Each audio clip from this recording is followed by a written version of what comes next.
미국 캘리포니아의 해안 구조대에 긴급 구조 요청이 들어왔습니다. 어떤 한국 사람이 요트를 타고 바다로 나갔는데 문제가 생겨서 침몰했다는 것입니다. 구조대에서는 회답을 보냈습니다. 당신을 구하러 갈 테니 당신의 포지션을 알려달라. What is your position? 이 질문에 대답이 왔습니다. 나는 한국의 은행장이다. 아니, 당신이 현재 있는 위치가 어디인가? 나는 은행장이라니까. 이렇게 시간을 끌다가 구조가 늦어져서 그 사람은 죽었습니다. 당신의 현재 위치가 어디인가? 이 말을 오해한 거죠. 포지션이라는 단어는 위치라는 말도 있고 신분, 지위라는 말도 있습니다. 그러나 지금은 죽어가는 상황이죠. 은행장이라는 신분이 중요할 때가 아닙니다. 지금 나는 구조가 필요합니다. 여기는 어디입니다라고 위치를 말했어야지요. 직함이다 무슨 소용이라는 말입니까? 여러분, 이 문제를 이제 우리 개인에게 적용하겠습니다. 하나님이 묻습니다. 너 지금 어디 있냐? 네 위치가 어디냐? What is your position? 네 영적 상태가 어떠냐? 하는데 나 사장이거든요. 이러면 안 된다는 거예요. 저는 신학생 때 말이죠. 성경에 대한 질문이 참 많았는데 그 중에 하나가 뭐냐면 이스라엘 백성들이 죄를 짓고 타락하게 되면 반드시 나라가 망한다는 겁니다. 왜 나라가 망하지? 다른 벌도 있을 텐데. 늘 그게 궁금했어요. 근데 이제는 그 대답을 압니다. 이 땅에 발을 붙이고 사는 사람들에게 있어서 가장 큰 고통은 뭐냐면 나라를 잃어버리는 거예요. 나라를 잃어버리는 가장 큰 고통을 통하여 이스라엘 백성들이 지금 너희들이 어떤 위치에 있는가를 바로 깨닫고 돌아와 하나님의 온전한 백성이 되라는 거죠. 여러분, 인간은요 참 모질어서 고통을 통하지 않으면 깨닫지를 못해요. 그래서 가장 강한 고통으로 그들의 현실을 깨우쳐서 돌아오게 하려는 거예요. 그런데 더 중요한 걸 알게 됐어요. 나라를 잃는 것은 힘든 일이지만 몇십 년밖에 안 돼요. 참다가 고생하다 죽으면 돼요. 영원한 하나님 나라를 잃어버리는 것은 이것과 비교할 수 없는 거예요.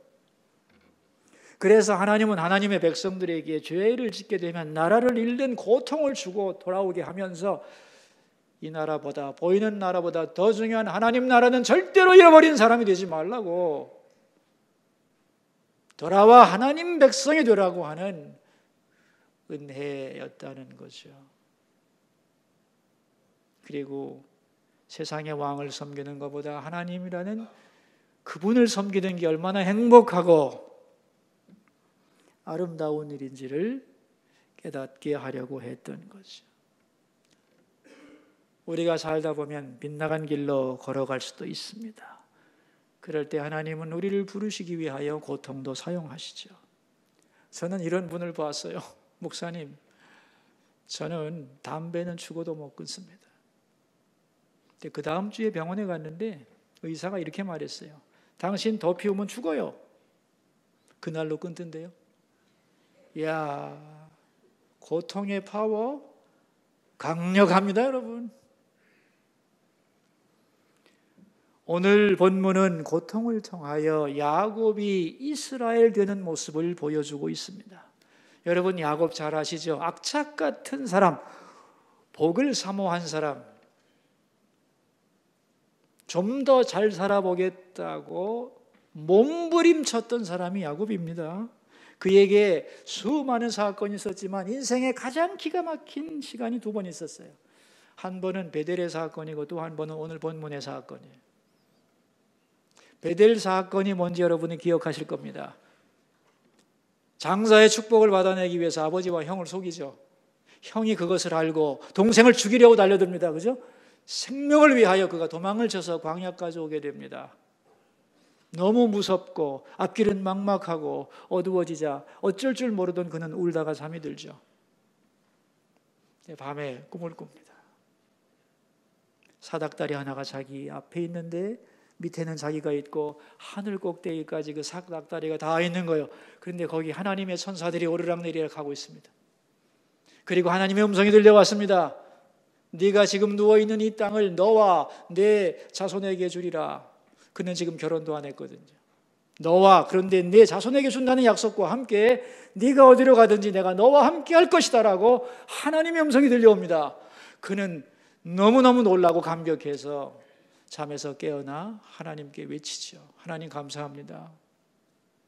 정말 이 꿈대로 나를 다시 이곳으로 돌아오게 해주신다면 세 가지 약속을 합니다. 첫째, 11조를 철저히 바치겠습니다. 둘째, 이곳에 하나님의 성전을 짓겠습니다. 셋째, 이곳 베델에서 남은 인생 하나님을 섬기는 삶을 살아가겠습니다. 약속을 하죠. 그리고 하란으로 떠납니다. 거기서 삼촌 라반을 만나서 20년 동안 양을 치지요. 그 20년을 통해서 그는 아내도 얻고 자식도 얻고 재산도 많이 생겼습니다. 사실은 삼촌에게 다 뺏길 것 같았는데 하나님이 보호해 주시고 도와주셔서 부자가 되어서 고향으로 돌아오게 됐죠. 그런데 돌아올 때 방해물이 하나 있었죠. 형 에서가 벼르고 있는 거죠. 그는 두려웠습니다. 그래서 야복강가에서 눈물의 기도를 합니다. 하나님이 그 기도를 불쌍히 여기서 들어주시고 형 에서와 극적인 화해를 이루게 하시죠. 이제 그는 안전하게 고향으로 돌아온 것입니다. 자, 이제 그는 어디로 가야 하는가 하는 거예요. 어디로 가야 되죠? 베델로 가야 합니다. 왜냐하면 그가 고향 떠날 때 내가 다시 돌아오게 되면 여기서 하나님을 섬기겠다고 약속했거든요. 그런데 하나님은 20년 동안 그 약속을 신실하게 지켜주셨고 그를 안전하게 고향까지 인도하셨어요.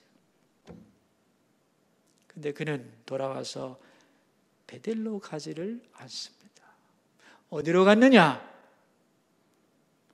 우리 창세기 33장 18절을 한번 찾아보겠습니다.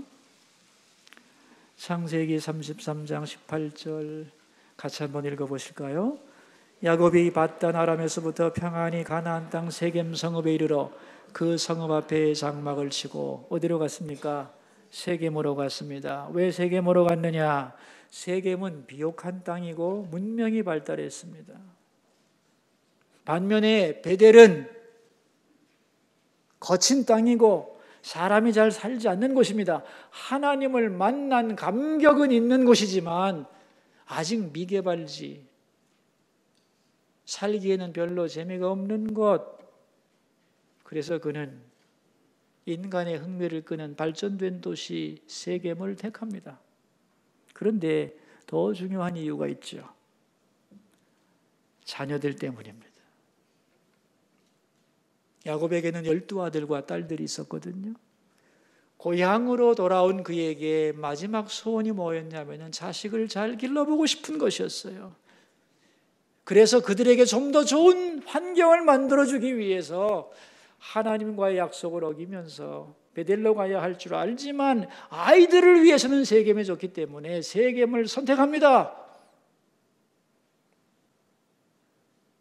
아이들이 어리니까 좀 크면 베델로 가지 자기를 합리화하면서 잠깐 동안 세겜에 머무르겠다고 세겜으로 갔는데 잠깐이 10년이 되어버렸습니다. 10년 후에 이 10년 동안 야곱의 자녀들이 어떻게 성장했는가? 그게 창세기 34장의 내용이에요. 창세기 34장은 세겜에 머문 지 10년째 되던 해에 그 가정에 일어났던 사건 하나를 예로 들어 설명합니다. 야곱의 딸 디나가 그 땅 세겜의 추장의 아들에게 민망한 일을 당합니다. 그 추장의 아들은 디나를 감금해 놓고 야곱에게 당신의 딸을 나에게 달라 결혼을 요청합니다. 야곱은 아들들을 불러 모아 가정 회의를 하고 대책을 논의하죠. 결론은 안 된다였습니다. 할례 받은 우리가 이방인에게 딸을 줄 수 없다는 거죠. 그러나 이 원수를 어떻게 갚을까? 어떻게 이들에게 보복할까? 그러다가 거짓말을 합니다. 할례를 받으면 우리와 결혼할 수 있다. 그래서 그 부족들을 다 할례 받게 해놓고 남자들이 고통 중에 있을 때에 야곱의 아들들이 칼을 들고 가서 그 성의 남자들을 다 죽여버리고 그 성의 재물을 다 노략질합니다. 그러자 그걸 보고 세겜 주변에 있는 여러 부족들이 그 세겜 성과 동맹을 맺었던 그들이 야곱의 가문을 멸망시키겠다고 칼을 빼들었습니다. 여러분, 야곱이 얼마나 두렵고 걱정이 됐겠습니까? 그죠? 그래서 아들들에게 말합니다. 너희가 어찌 그런 일을 했냐고. 거기에 대한 아들들의 대답이 34장 마지막 절에 나옵니다. 우리 한번 읽어보실까요? 그들이 이르되 그가 우리 노이를 창녀같이 대우함이 옳으니까. 보세요, 여러분. 사랑하는 딸은 이방인에게 모욕을 당하고 아들들은 살인자가 되고 도적질을 하고 아버지의 권면에 반항아가 되어버렸습니다. 이웃들은 죽이겠다고 달려들고 야곱은 기가 막히죠. 어쩌다가 우리 가정이 이렇게 됐나? 이 문제를 도대체 어떻게 풀어가야 되는가? 그는 몸부림치며 통곡하죠. 거기에 대한 하나님의 대답이 오늘 본문 1절입니다. 같이 읽습니다. 하나님이 야곱에게 이르시되 일어나 베델로 올라가서 거기 거주하며 네가 내 영 에사의 낯을 피하여 도망하던 때에 네게 나타났던 하나님께 거기서 제단을 쌓으라 하신지라. 어떻게 해야 되나 모든 것이 다 끝났는데 절규하는 야곱에게 하나님의 대안은 딱 하나뿐입니다. 베델로 가라는 것이었어요. 왜 베델로 가야 되느냐? 1절에 자세하게 설명합니다. 히브리어를 직역하면 세 가지 강조점이 딱 나옵니다. 첫째가 뭐냐? 일어나 베델로 가서 거기서 단을 쌓으라는 거예요. 베델에 가서 예배해라 그런 말입니다. 지금 여기가 어디라고요? 세겜. 세겜에는 단이 없나? 있어요.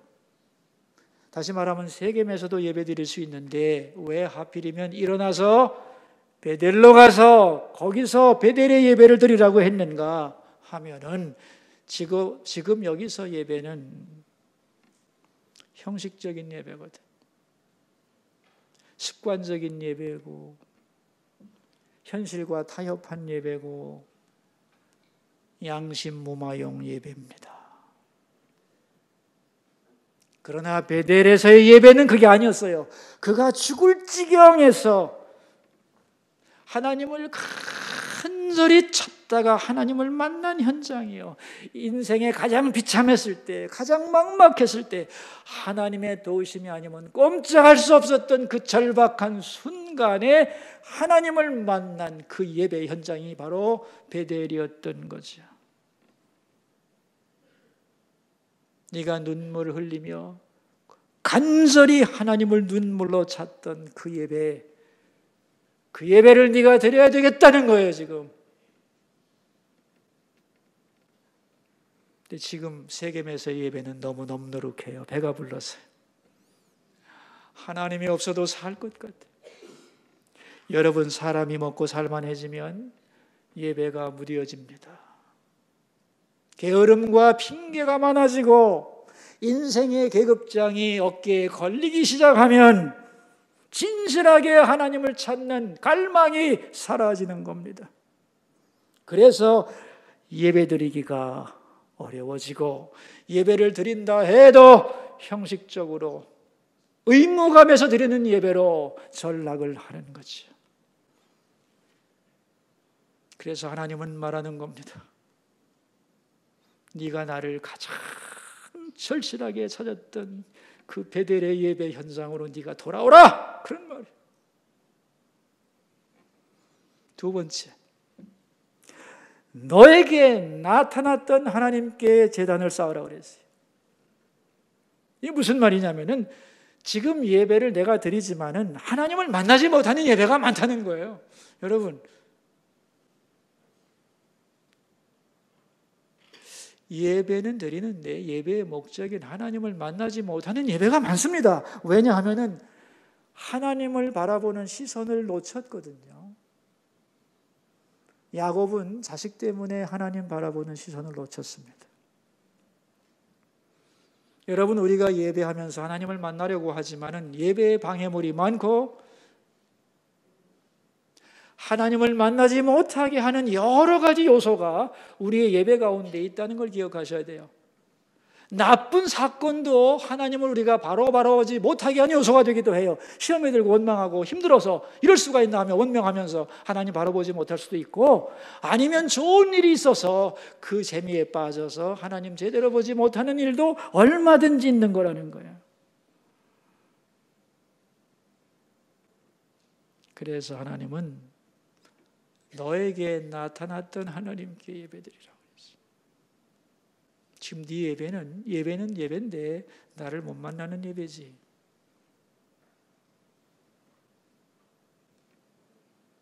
다른 거 쳐다보다가 나 만날 시간 없지 지금.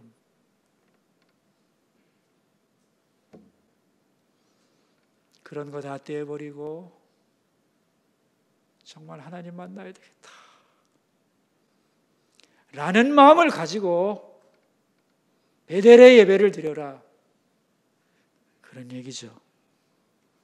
세 번째, 우리나라 말로는 그냥 제단을 쌓으라 그랬습니다만 히브리 말로는 내가 제단을 쌓으라 그랬어요. 강조용법이에요. 이게 무슨 말이냐면 다른 사람 핑계대지 말라는 거예요. 다른 사람은 예배 잘 안 드리던데요, 뭐 안 믿는 사람들 잘 살던데요, 이런 소리 하지 말라는 거예요. 그건 그들과 하나님과의 관계고, 너 오직 야곱은 나와 1대1의 살아있는 예배를 드려야 되지 않겠느냐, 그런 말입니다. 다른 사람 핑계대지 말고, 다른 사람 예배 드리는 거 비교하지 말고, 네가 진실하게 내 앞에 서서 마땅히 드려야 할 살아있는 예배를, 베델의 예배를 드려야겠다. 1절의 말씀이에요. 너 처절했을 때 나를 찾았던 그때의 그 간절함을 가지고 예배드려, 그런 말이에요. 야곱은 이 말씀의 의미를 깨닫습니다. 맞다, 내 모든 문제의 원인은 하나님과 나와의 관계가 무너진 거다. 내가 겉모양으로는 예배를 드렸지만은 내 예배는 무너졌다. 이제 내가 새롭게 베델로 올라가리라. 환난 날에 나를 만나주셨던 그 하나님을 만나는 예배, 내가 그 예배를 향해 나가리라 결심을 하는 거예요. 그래서 이제 가족들에게 명령하는 말이 2절과 3절인데 같이 읽습니다. 야곱이 이에 자기 집안 사람과 자기와 함께한 모든 자에게 이르되 너희 중에 있는 이방 신상들을 버리고 자신을 정결하게 하고 너희들의 의복을 받고 입으라. 우리가 일어나 베델로 올라가자. 내 환난 날에 내게 응답하시며 내가 가는 길에서 나와 함께 하신 하나님께 내가 거기서 제단을 쌓으려 하노라. 가족들에게 나는 이제 베델로 갈 거야, 우리 가족 모두 간다, 그렇게 말했는데 가족들이 따라와 줬다는 거예요. 그 가족의 반응이 4절에 나오죠. 한번 읽어볼까요? 그들이 자기 손에 있는 모든 이방 신상들과 자기 귀에 있는 귀고리들을 야곱에게 주는지라. 야곱이 그것들을 세겜 근처 상수리 나무 아래 묻고, 분명히 말이죠, 34장에서는 자녀들이 아버지에게 반발하고 아버지의 영적인 지도력이 무너졌었어요. 근데 35장에서는 회복되잖아요, 그죠? 그 방법이 뭐냐는 거예요. 저는 이런 질문 많이 들었습니다. 목사님, 제가 이렇게 하고 싶어도 자식들이 말을 들어야 말이지요. 부모님의 영적 리더십이 무너진 가정이 많은데 어떻게 회복해야 되느냐? 오늘 본문에 다 나와요. 먼저는 자신이 하나님의 말씀을 향하여 마음을 열어야 돼요. 너는 일어나 베델로 올라가라 했을 때 맞아, 내가 일어나 베델로 올라가야 되겠다고 그 말씀을 내게 주신 말씀으로 받아들입니다. 그리고 그 말씀에 순종하기로 결심합니다. 그리고 믿음으로 선포합니다. 그때의 영적인 리더십이 회복돼요. 오늘 본문이 바로 그렇게 되어 있어요. 그래서 야곱 개인의 결심이 이제 가족의 결심으로 확장이 됩니다. 그게 어디서 나왔느냐? 먼저 자신이 하나님의 말씀을 받아들이고 순종을 결심하고 믿음으로 선포했기 때문에. 그래서 우리 가족은 이제 베델로 올라갈 거다 하고 베델로 가려고 하다 보니까 이 가정 안에 버려야 될 것들이 얼마나 많은지를 발견하게 됐어요. 그게 뭐냐? 4절에 나오죠. 이방 신상들이 있어요. 믿는 집에. 또한 귀골이, 이게 뭐냐면 부적이에요. 부적. 복을 불러온다는 부적들도 있었고, 또한 뭐가 있었느냐? 이방인들의 옷도 많았다라는 거예요. 유대인이 입어서는 안 되는 사치와 방종을 의미하는 세상의 가치에 찌들어버린 모습이 그대로 노출되고 있는 거예요. 이거 가지고 안 된다, 버리자. 그래서 떼어내고 벗고 이걸 다 땅속에 파묻고 새 출발을 했다는 것입니다. 그런데 사실은 더 큰 문제가 남아있어요. 가족들은 한 마음이 되어 베델로 가려고 하지만 주변에 있는 여러 부족들이 이 가족을 몰살시키려고 해요. 길 떠났다가 다 죽는 거예요. 그런데 여러분, 하나님이 어떤 조치를 취하셨는가? 5절입니다. 읽어봅시다. 그들이 떠났으나 하나님이 그 사면 거울들로 크게 두려워하게 하셨으므로 야곱의 아들들을 추격하는 자가 없더라. 하나님이 말이죠. 거룩한 소원을 가지고 하나님께로 나가려고 하는 그 가족을 보호해 줍니다. 그래서 그들의 거룩한 열망이 온전히 성취되도록 능력의 팔로 보호를 해 주셔요. 그래서 그 가정이 무사히 베델로 왔다, 그런 말이에요. 이제 베델로 온 야곱의 가정을 보면서 하나님이 하시는 평가가 9절 말씀인데 읽습니다. 야곱이 밧단 아람에서 돌아오매 하나님이 다시 야곱에게 나타나사 그에게 복을 주시고. 야곱이 어디에서 돌아왔다고 그랬어요? 밧단 아람. 여러분, 밧단 아람이 어디냐면은 하란 지방입니다. 저 북쪽에 있는 삼촌이 살던 곳이,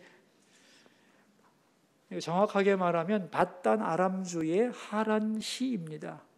이해하시겠어요? 밧단 아람은 아주 멀리 북쪽에 있는 도시고요. 거기서 이제 20년 지내고 나서 가나안에 와서 지금 세겜에서 10년 머물렀거든요. 그래서 세겜에서 베델로 온 것뿐이에요. 그런데 세겜이라는 말을 싹 빼놨어요. 성경은, 그죠? 왜 빼놨을까요?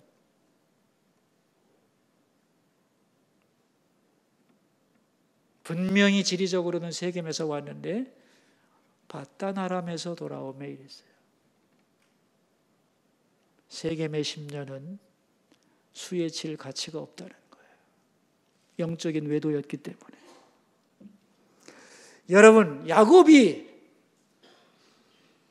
베델에서 한 약속이 있잖아요.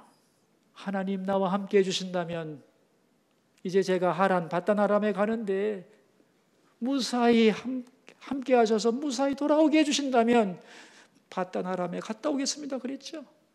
그래서 밧단 아람에서 20년, 돌아와 10년, 무려 30년 동안을 하나님은 기다려준 거예요.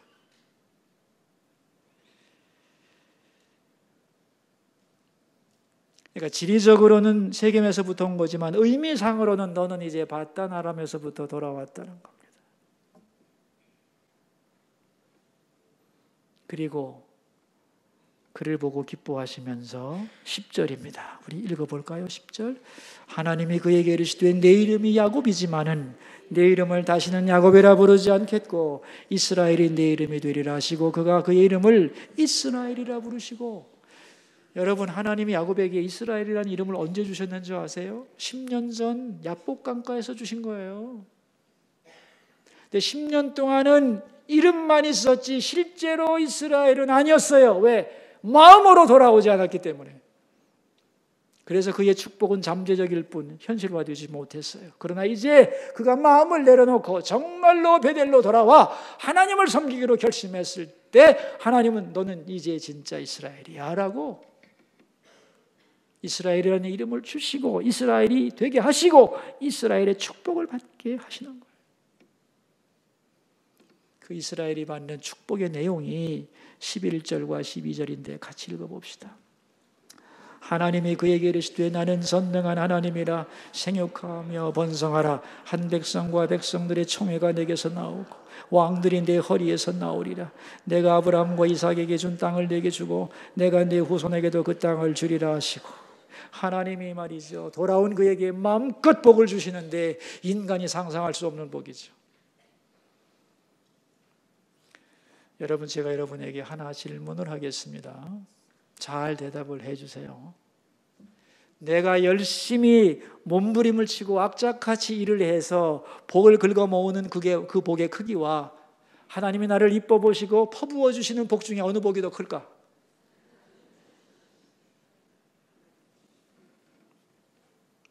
의미가 어렵지 않죠?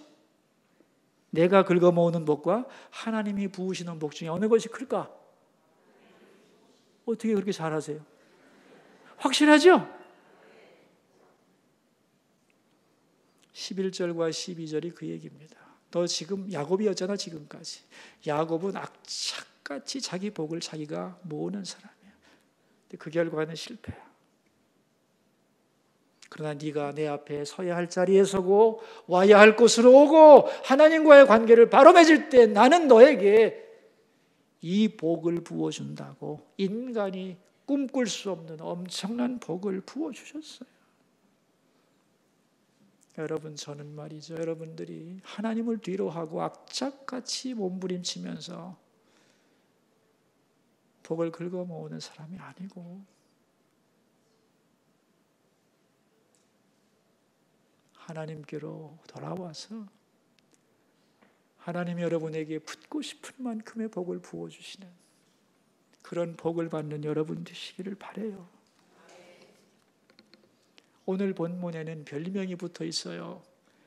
야곱의 가족 부흥회라는 말이에요. 뭐라고 그랬죠? 야곱 가족 부흥회. 어려운 일을 만나서 야곱이 통곡하고 하나님 음성 듣고 온 가족이 함께 예배하고 부흥회를 했다는 거죠. 저는 요즘에 이런 말을 자주 듣습니다. 우리가 가야 할 곳은 어딘가? 우리나라는 어떻게 해야 되고 한국의 교회는 어디로 가야 되고 우리 가정은 어디로 가야 하고 나 자신은 어디를 향해 가야 되나? 왜? 길 잃은 사람들이 너무 많아서. 그게 설교 제목입니다, 여러분. 읽어볼까요? 베델로 올라가자. 그게 우리가 가야 할 곳입니다. 하나님 없이는 살 수 없었던, 그래서 우리가 하나님을 찾았던, 그리고 만났던 그 자리. 그 자리로 가야만 사는 거죠. 제가 며칠 전에 제 아내하고 어디를 갔는데 거기에 젊은 사람들이 모여 있는데 너무너무 추워서 떨고 있는 거예요. 그래서 제가 그런 말을 했어요. 아유, 저 젊은 애들 굉장히 추워 보인다 그랬더니 제 아내가 하는 말이, 젊은 애들이 뭐가 추워요? 미래가 없기 때문에 추운 거지.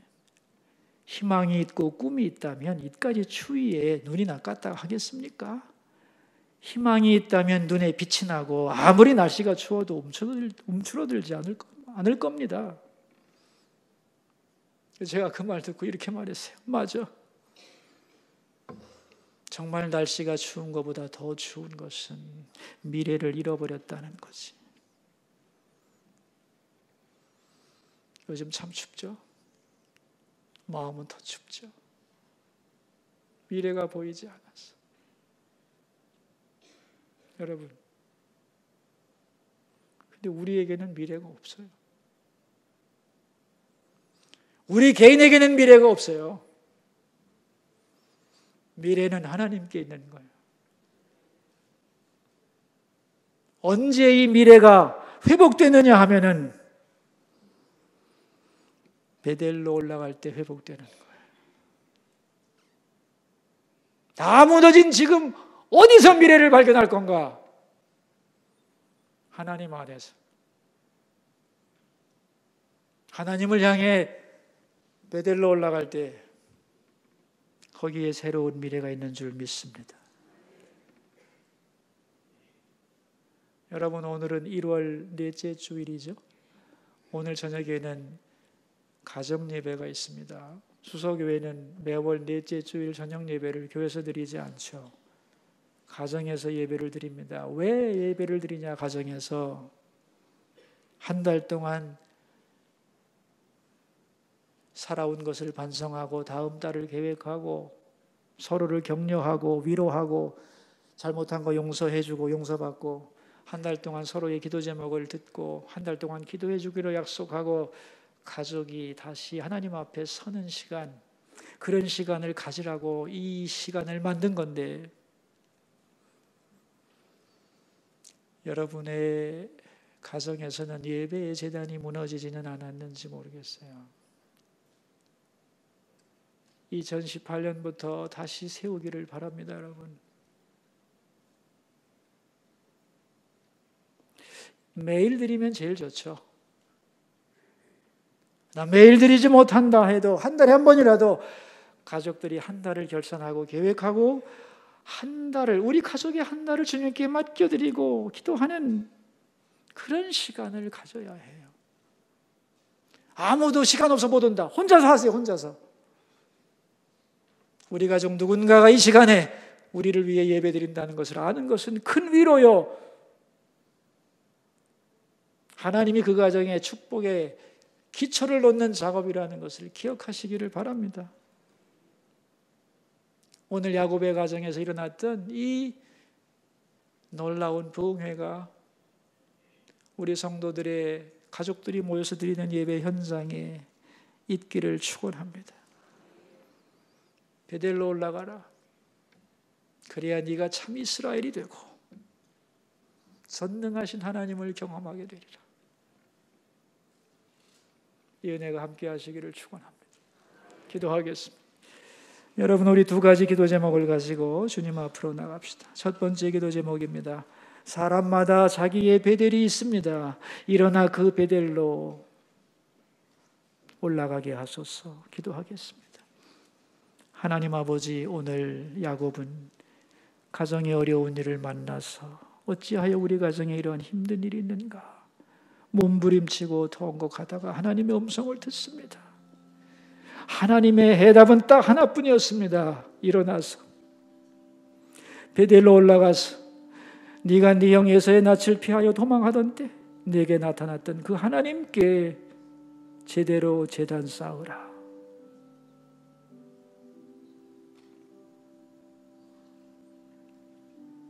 야곱은 그 음성을 듣고 결심합니다.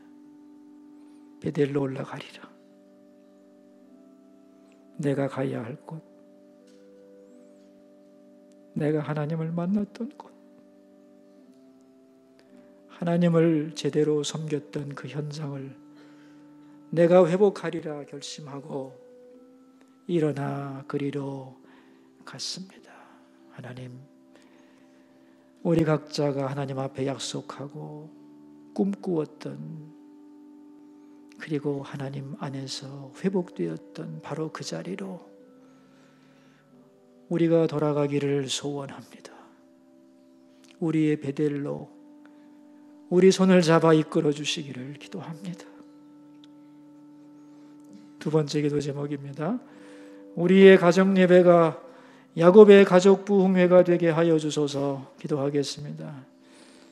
하나님, 야곱은 하나님의 음성을 듣고 가족들을 모아서 함께 논의하고 우리 모두 함께 일어나 베델로 간다 선포했고, 불화했던 가족들, 대들었던 가족들, 망가진 가족들이 다 귀고리를 떼어내고 신상을 버리고 이방의 옷들을 벗어버리고 새 출발을 했습니다. 그 회복의 역사, 그 은혜의 역사가 우리의 가정 예배 안에 있기를 소원합니다. 살아계신 하나님, 야곱이 베델로 오기를 10년 동안이나 기다려주신 주님, 그가 세겜에서 어려운 일을 만나 통곡했을 때 일어나 베델로 올라가라고 응답하셨던 주님,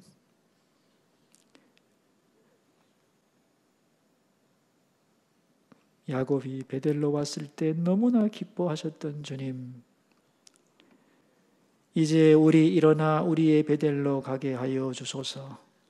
그래서 야곱 같은 우리가 변하여 진정한 이스라엘이 되게 하시고 오늘 본문의 사건이 우리 가정의 일이 되기를 기도합니다. 나와 내 가정과 교회와 이 나라가 어디로 가야 될지 모르는 이때 오 하나님, 일어나 베델로 가게 하소서. 거기서 새로운 미래가 열리게 하옵소서. 존귀하신 예수님 이름으로 기도하옵나이다.